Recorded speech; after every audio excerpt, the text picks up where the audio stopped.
तो आज के मैच में ऐसा कुछ होगा ये तो हमने कभी सोचा ही नहीं था। तो जैसा कि आप सबको मालूम है कि राहतगढ़ में चल रहा है मंत्री महाकुंभ का टूर्नामेंट।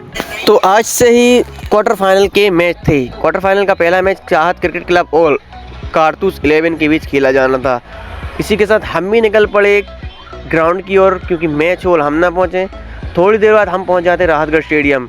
आज का मैच कितना इम्पोर्टेंट था इसका तो आप आज की भीड़ से ही लगा सकते थे। आज की भीड़ बहुत थी।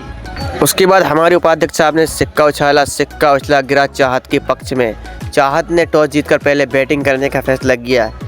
तो सलामी जोड़ी के रूप में आए सैफा भाई और आबिद भाई। पहली गेंद से आबिद भाई ने एक लंबा हिट लगाकर अपने इरादे साफ कर दिए थे और उसकी अगली गेंद पर एक बड़ा शॉट लगाया, पर फील्डर ने बिल्कुल बाउंड्री के करीब कैच लिया। इसके बाद तो चाहत वाले बोलने लगे छक्का है और कारतूस वाले बोलने लगे आउट है। इसी के बीच बहुत देर तक विवाद चला, कोई किसी की नहीं मान रहा था। एक बोल रहे थे छक्का, एक बोल रहे थे आउट। थोड़ी देर बाद निर्णय आता है। एम्पायर ने बहुत ही सोच समझ के डिसीजन लिया कि यह गेंद डॉट मानी जाएगी, यानी कि ना रन ना बॉल ना आउट। और उसी की अगली ही गेंद पर विकेट मिल ही जाता है कारतूस 11 को। आबिद भाई के रूप में पहली सफलता मिल ही जाती है कारतूस 11 को। उसके बाद बैक टू बैक एक और विकेट सैफा भाई का भी गिर जाता है उसके अगले ओवर में। हालांकि सैफा भाई को भी पवेलियन जाना पड़ा। उसके बाद आए अबराल भाई।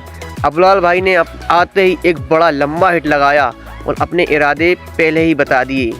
उसके बाद तो बैक टू बैक एक और छक्का और उसी की अगली बॉल पर एक और शॉट लंबा लगाया, लेकिन वह सिर्फ उसमें 4 रन ही मिले, वह चौका हुआ।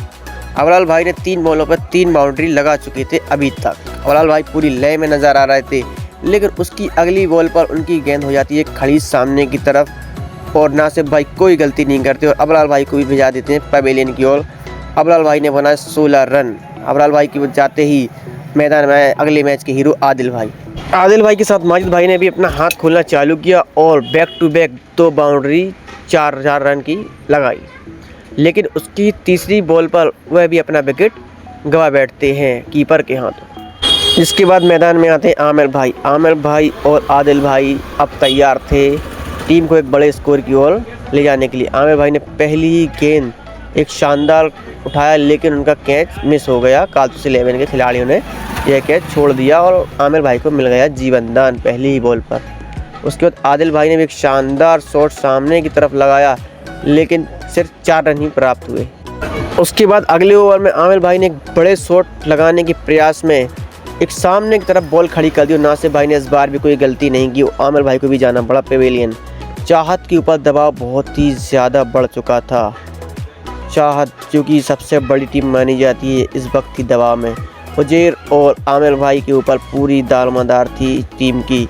आमिर भाई ने कुछ शॉट लगाने की कोशिश जरूर की, लेकिन टीम थी पूरे दबाव में। आमिर भाई ने एक छक्का और चौका लगाया जरूर, लेकिन अगली गेंद पर उनका भी एक कैच ड्रॉप हो गया। कैच एक और जीवनदान आदिल भाई को ही मिला।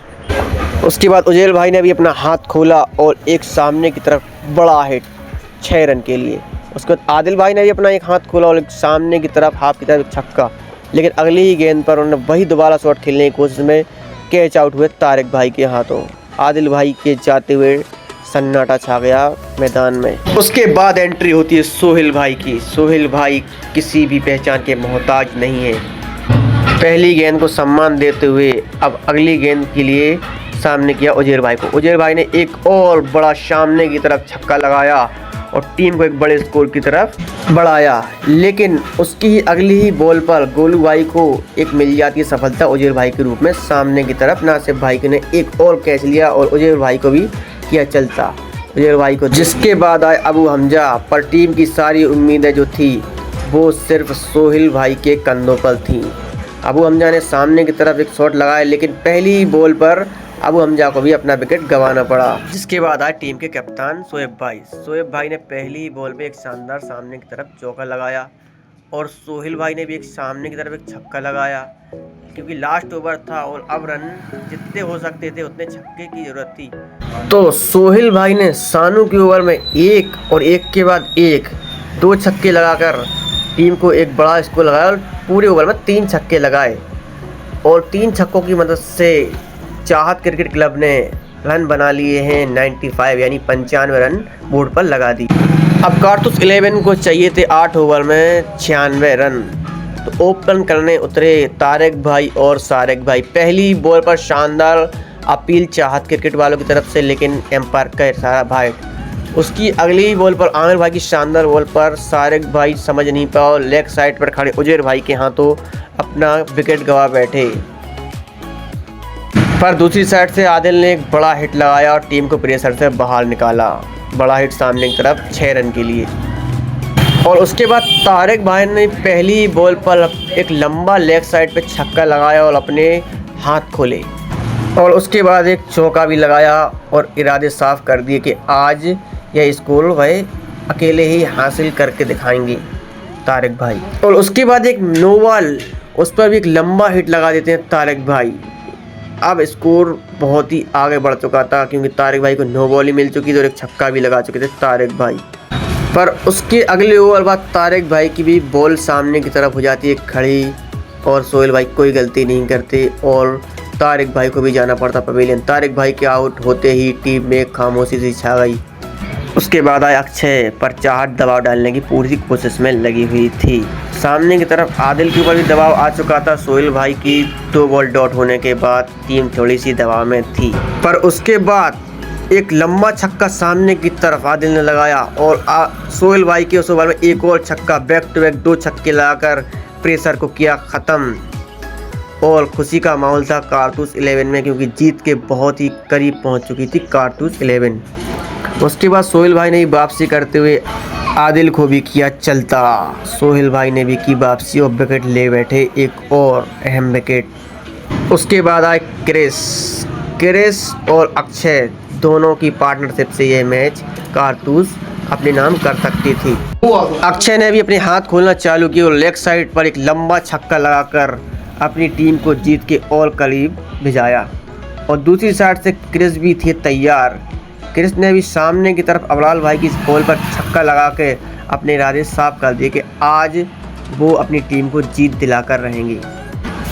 और क्रिस ने अगली ही बॉल पर अबलाल भाई के चौका भी लगाया और टीम को और करीब भेजा जीत के।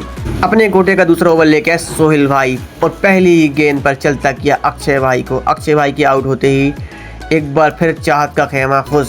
चाहत की उम्मीद थोड़ी और जगी कि अभी भी मैच में जान बाकी है। पर नजीम ने भी आते साथ एक शानदार छक्का लगाया हाफ साइड पर सोहेल भाई की इस गेंद पर और टीम बिल्कुल दबाव से बाहर थी। और क्रिस भी तैयार थे, सेट होकर आए थे और एक सामने की तरफ छक्का लगाया सोहेल भाई में। अब लग रहा था यहाँ से जीतना बहुत मुश्किल है। और अगले ओवर में नदीम भी हो जाती हैं क्लीन बोल्ड। पर दूसरी साइड से क्रिस जो थे वो रुकने का नाम ही नहीं ले रहे थे। एक के बाद एक लंबा छक्का लगाकर अपनी टीम को जीत के और करीब लाते गए। अब आ चुका था मैच बहुत ही इंटरेस्टिंग स्थिति में। 2 ओवर में 14 रन चाहिए थे कारतूस 11 को। हालांकि कोई बड़ी बात नहीं थी, लेकिन चाहत भी कोई कच्ची खिलाड़ियों की टीम नहीं थी। मैच बहुत ही इंटरेस्टिंग स्थिति में था और पूरी ग्राउंड में शांति सन्नाटा छा गया था। चाहत के खेमे में भी शांति छा गई थी। पर पहली गेंद पर एक बड़ा हिट लगाया क्रिस ने और प्रेशर को किया रिलीज और टीम बिल्कुल सामने की तरफ जीत के दहलीज पर खड़ी थी। और ये रहा मैच विनिंग छक्का जो कि नासिब भाई के बल्ले से निकला। इस छक्के के साथ कारतूस 11 पहुंच चुकी है सेमीफाइनल में। कारतूस 11 ने ये मैच जीत लिया है एक गेंद शेष रहते हुए ही।